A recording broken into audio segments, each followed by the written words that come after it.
Welcome to Mind Clicks. You've probably seen the headlines about microplastics and maybe even felt a bit overwhelmed by the potential impact on your health. Today, we're not just, dwelling on the problem. We've actually uncovered some really interesting research. Yeah, it points toward a surprising source of defense against these tiny pollutants. Right, those colorful fruits and vegetables you might already have in your kitchen. That's right. And what's fascinating here is that we're looking at a review of existing science. It was published in the Journal of Pharmaceutical Analysis, Right. and it explores how these natural compounds called anthocyanins, they give vibrant produce their reds, purples, and blues, how they could potentially help protect your body from the harmful effects of microplastics. So think of this as us exploring a proactive strategy. Exactly. Understanding how your dietary choices could offer a shield against something we're all, increasingly exposed to. Okay, let's unpack this a bit. First off, it's hard to ignore just how widespread these microplastics are. Oh, absolutely. We're not just talking about ocean pollution here. These tiny particles are showing up in all sorts of everyday things. Things that might surprise you. Totally. The research highlights they're even in things like tea bags, lipstick you might use. Lipstick. Wow. Yeah, and surprisingly, even dishwasher detergent and chewing gum. Chewing gum. Okay. And of course, they're being found in our food, the water you drink, and the very air you breathe. It's this pervasive nature that is, understandably, causing a lot of concern. About what these microscopic bits of plastic might actually be doing inside our bodies. Exactly. Okay. So we know they're everywhere. Now, let's talk about this potential countermeasure, nature's brilliant, colorful anthocyanins. For those of us who aren't chemists, what exactly are these compounds? Well, anthocyanins are essentially natural pigments. They're the reason why many fruits and vegetables have those really rich red, purple, and blue hues that catch your eye. Okay. The article actually mentions there are over 700 different types of anthocyanins identified so far. 700. That's incredible. So where in our diet do we typically find these? They belong to a larger family of compounds called flavonoids. Flavonoids, right. Heard of those. And the key thing about flavonoids is they're well known for their antioxidant properties, which is super important here. We'll come back to that. Okay. You'll find anthocyanins in high concentrations in foods like blueberries, blackberries, red cabbage, purple corn. Purple corn. Yeah.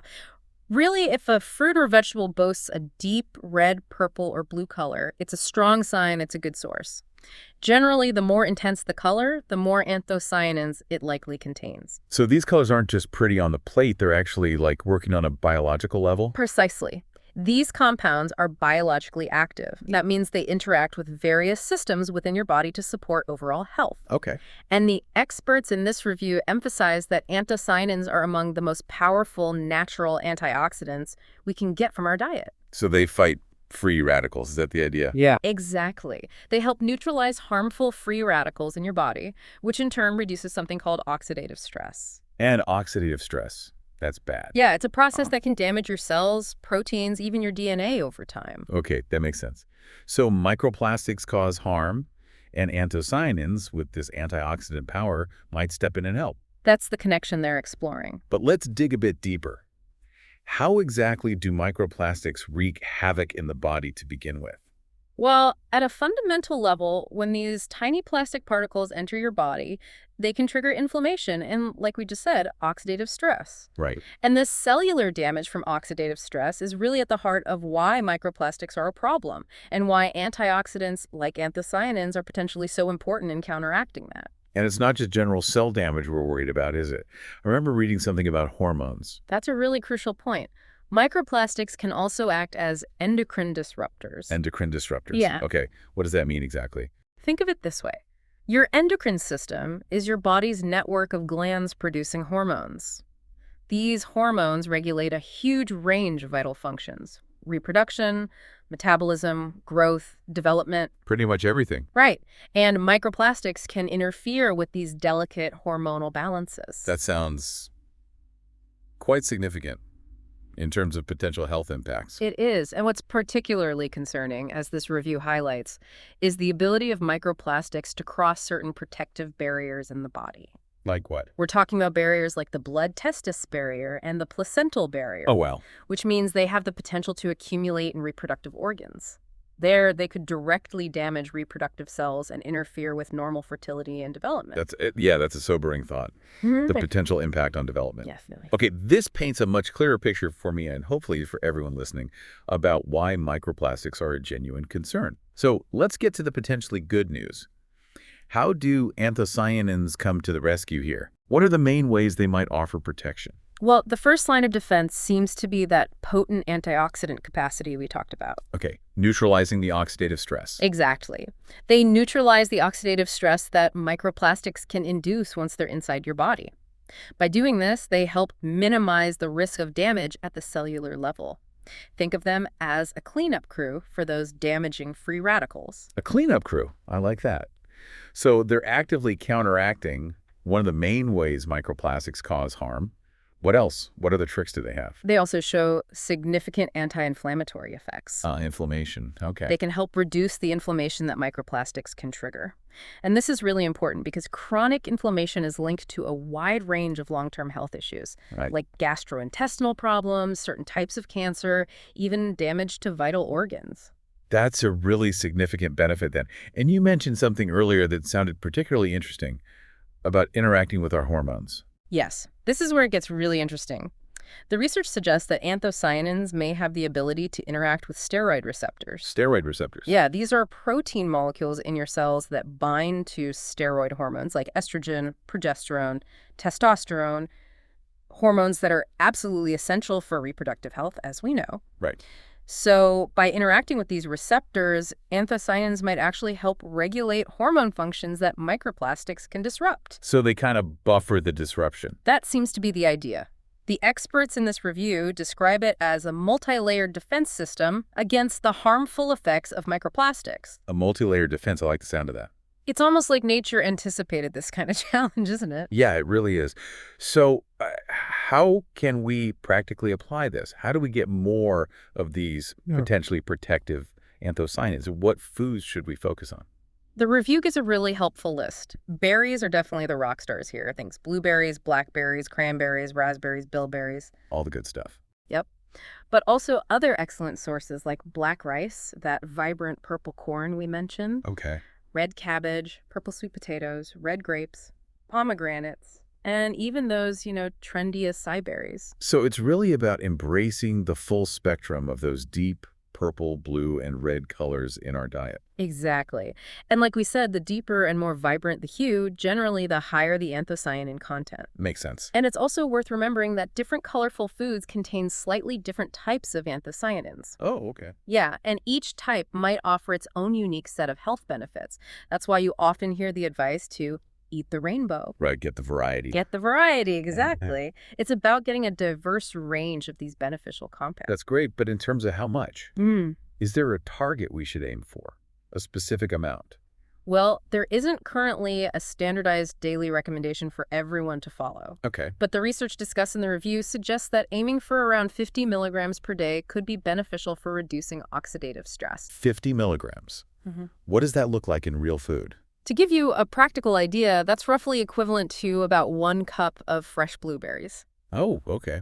That's doable. Or about half a cup of fresh blackberries. So yeah, pretty achievable for most people. Okay, that sounds like something we can actually incorporate. So it's less about one massive serving and more about consistency, including these foods regularly. Precisely.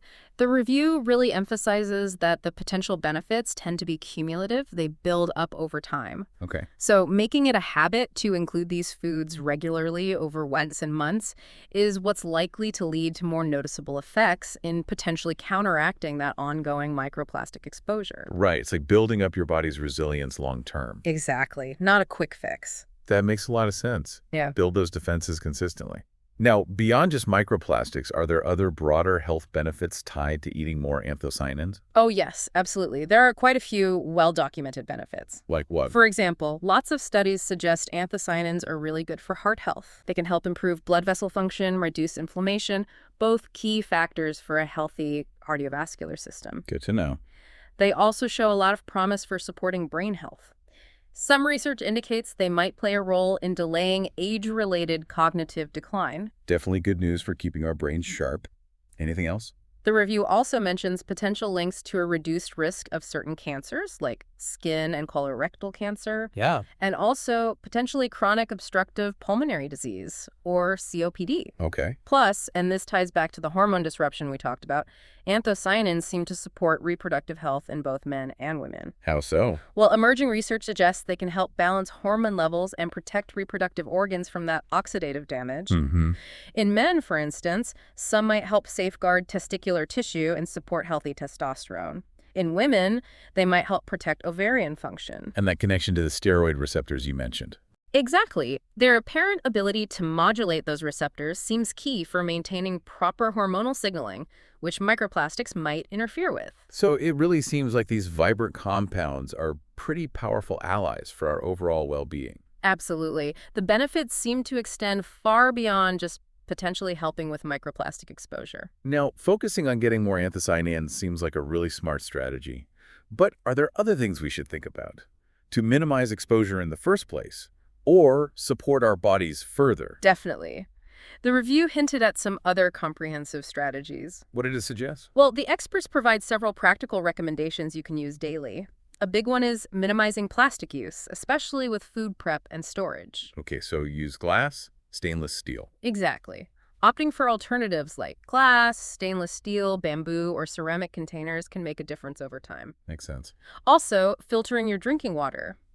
Using a good quality filter designed to remove microplastics can be a very effective step. And it's generally a good idea to avoid heating food in plastic containers. Oh yeah, the microwave thing. Right. Microwaving can accelerate the leaching of potentially harmful chemicals from the plastic into your food. Right, good point.